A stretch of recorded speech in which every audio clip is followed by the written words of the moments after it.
Welcome to Manager Tools. Today's topic, big to small meeting agendas. Here we go.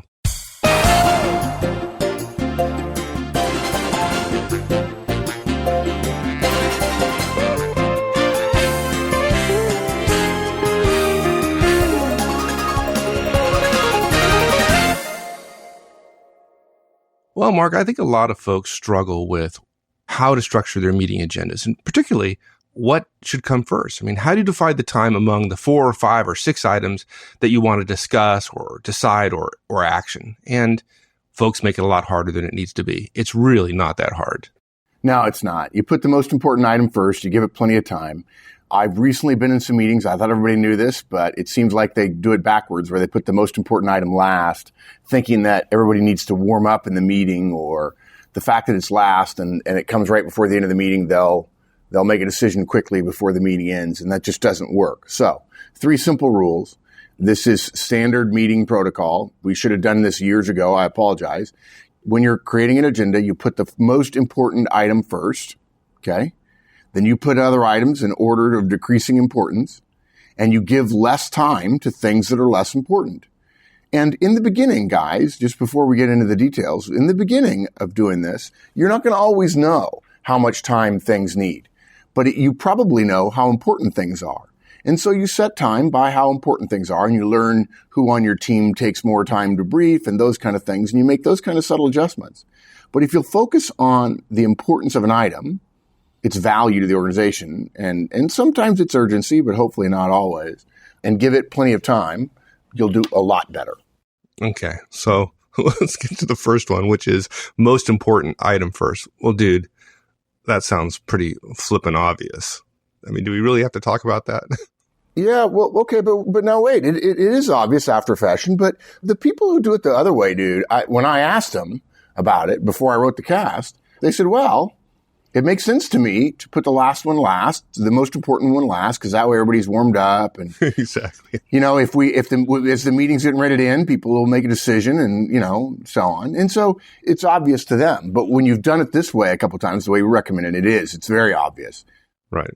I hear that all the time as well, right? Folks say, I want to warm up. I want to get people talking. I want to get people communicating. People are late. People are late. I can't have it be first. Yeah. That's right. Well, of course, start your meetings on time. But that's another topic entirely. Yeah, that's a whole other topic. Yeah, and we do things in order. Well, what order is that? I mean, I know most executives would say, let's do things in order, being most valuable first.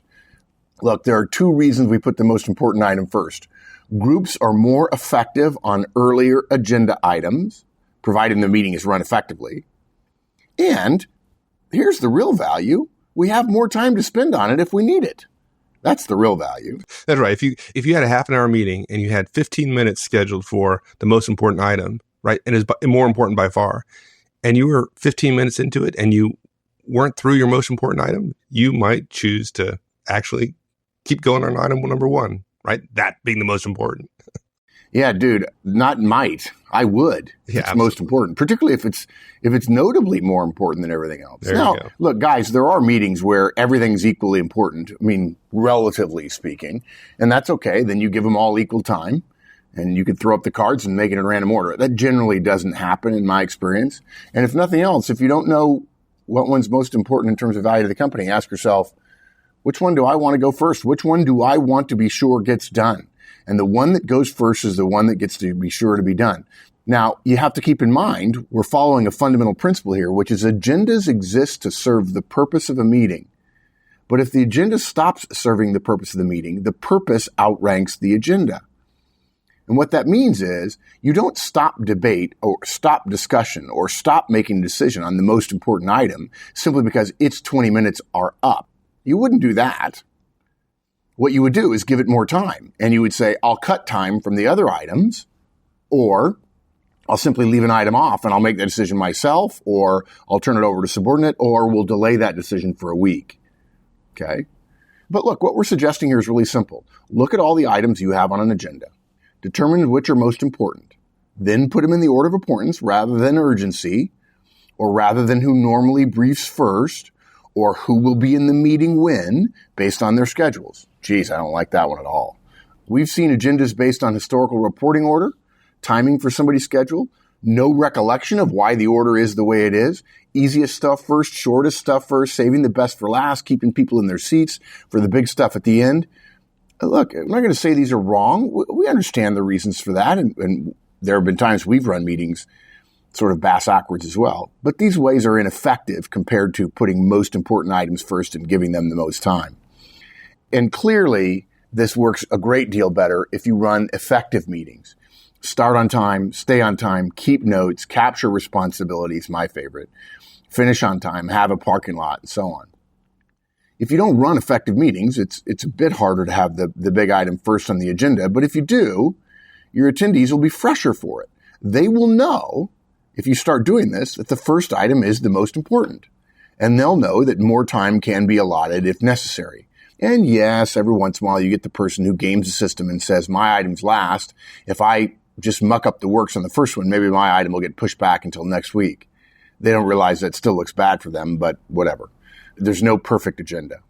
If you're setting the agenda and you're the manager and it's your team, choosing what's most important is your job. And it ought to be, or we hope it's easy for you. Even if it isn't, though, it's still your call. Surely it has something to do with value to the organization and your team's mission. But regardless, it's your call. Don't shy away from making it. And look, the beauty of making it is if you don't know what you're doing, and some of you are just starting running meetings effectively, and that's fine, you're not going to be as good at it now as you're going to be a year from now. So make some calls and pay attention. I mean, when I say calls, I mean decisions. Make some decisions and pay attention to the results you get and learn from your mistakes and your successes and become good at meetings. I'll tell you, it's, I think the Wall Street Journal today, one of the cover articles is about people who screw up meetings. Look, put the stuff you think is most important first. Okay. Now, urgency is what most managers, or at least many managers, put first. We recommend, though, you try to think of value to the team and your team, to the firm and your team first. And sometimes that does include urgency, but usually it's not about urgency. In fact, meetings about urgent items usually slow them down. Urgency usually means decisions.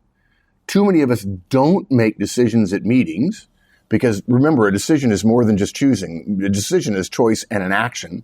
There's a cash for that, by the way. Usually meetings just mean more talking, more ideas, more reasons why not, more talking, more talking.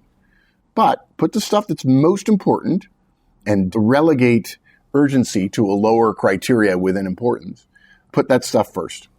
And I want to make a point that should be clear to everybody. I'm sure it is. Maybe it's just me who thinks it's important, is that it implies that the order of the items in your agenda, say it's a staff meeting, are not the same every time. In the vast majority of staff meetings I see, they get locked in the habit of, here's the topic, we talk about things all the time, right? First Joe's going to go, then Mary's going to go, then Sue's going to go. And they got all their topics that they're responsible for.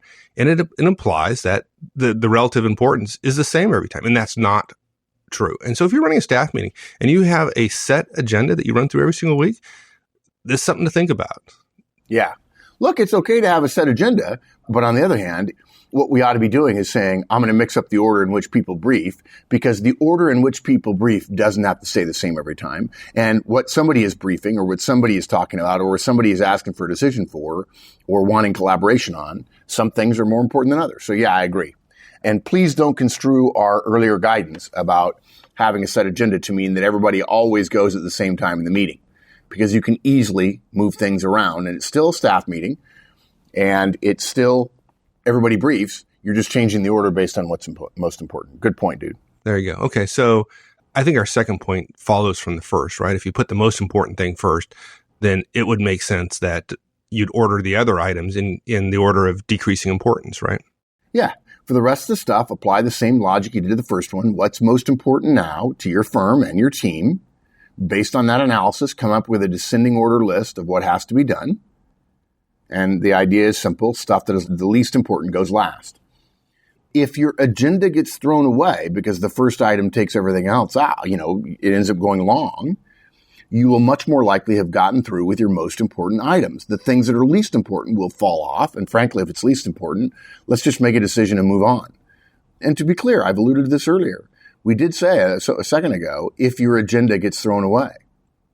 It happens. Agendas are important, but they're only a tool. They're important not in and of themselves, but rather what they help us to achieve that is important.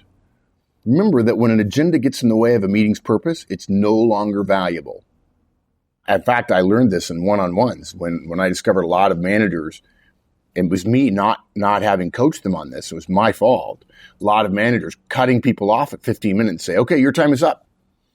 And I try to tell the managers that, look, you can go down and talk to your people anytime you want. Let them go longer than 15 minutes periodically. Even regularly, let them go to 20 minutes. Because anytime you don't get your agenda from your one-on-one covered, that's okay. You can walk down to their cube. And when you say, hey, you got a minute? You know what everybody says? They say yes. So don't make the agenda rule. I do think agendas tighten things up. But if you go over by 5 minutes on any given item, it's not the end of the world. Let's not have the agenda trump the purpose. And of course, the purpose of the one-on-one is to focus on the director to build a relationship. And it's just as easy for you to do that at other times. But this is their time to really try to work on their relationship with you. And reflexively sticking to your agenda is a bad rule of thumb, just the same as having no agenda is a bad rule. Having an agenda is better than none at all. But if you stick to the agenda and you hurt the purpose, it's not a good plan. Planning is everything. But plans are nothing. When something significant that was unplanned comes up in a meeting, we have to make a choice about how to handle it. And you ought to know the purpose. And the agenda reflecting the purpose makes it easy. Exactly.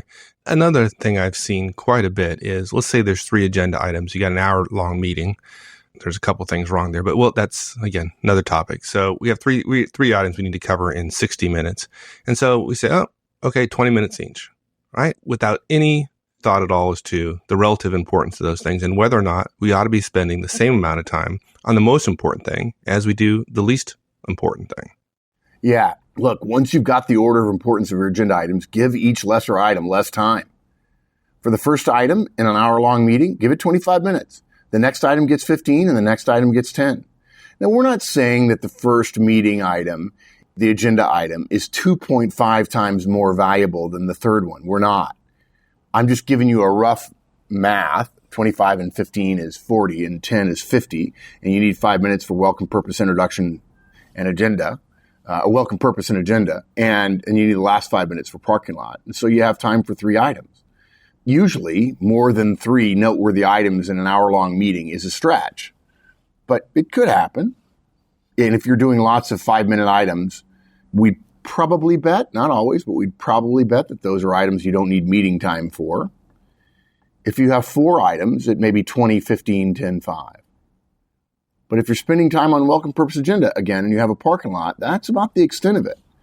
I'm not saying you can't have a meeting with 7 or 8 things, but you better be really good at facilitating. And again, we suspect if you have an hour-long meeting, I'm not saying you should have an hour-long meeting. If you have 6 items, you may want to consider going to 90 minutes, as long as it's well managed. But if you have a lot of very, very short items, really, why are you meeting on it? Why aren't you just sending out an email? And look, a great thing about being the last item being the shortest is that if you're close to running out of time and you have that one more item to get done, you're much more likely to get agreement to run over by 5 to 10 minutes if they know it's only scheduled to go for those 5 or 10 minutes. If you leave your biggest, your most important, your longest item for last, and the others run over, maybe because they're bigger than you thought they were, maybe because you didn't facilitate well, maybe you didn't cut off meandering. I've done all those things, right, mistakenly. It's unlikely you're going to get agreement to run over on the item that's going to be the biggest and take the longest. And if you force it at the end, we've got to cover this thing, it's last, it's most important, you'll get the group's worst work on your most important item because they'll be frustrated about the meeting running over. Can you think of a worse outcome? I mean, you spend an hour talking about the least important things to the organization. And then when it comes to your most important item, you're getting the least amount of focus and attention and participation. Yeah, exactly. Yeah. Great. Perfect. I love that. Yeah. And look, or if they say no and you don't force it, or if you don't insist, everyone will feel the meeting was unsuccessful because you didn't get to the most important thing. Yeah. Rightfully so, by the way. Yeah, and unfortunately, that affects their judgment of the quality of other things that happen in that meeting, which is not good. That's it. I mean, it's not rocket science, but based on meetings I've been to recently, people don't know it. And that's why we're here, is to help you understand things that you don't know that nobody's teaching in MBA schools, but we want you to know it because you learn this stuff, you get better at it. It makes your organization better, makes the world a better place. So when you're building your agenda, put the most important item first, give it the most time, other items in order of decreasing importance, and less time for less important items. I mean, it's not rocket science, but a lot of us don't do it this way. You put that most important item first so it'll get done, even if the meeting runs long or even if it runs over its time. And the least important item goes last because it can be jettisoned in deference to that first item if you need to. Don't build to a crescendo. Don't try to marshal the drama. Long meetings sap energy. Get the important stuff done first. That's a Manager Tools meeting rule. There you go. All right, my friend. Enjoyed it. Thank you. Thanks, partner. All right. We'll see you later. Thanks, everyone. That's it. We'll see you next week. In the meantime, have a great one.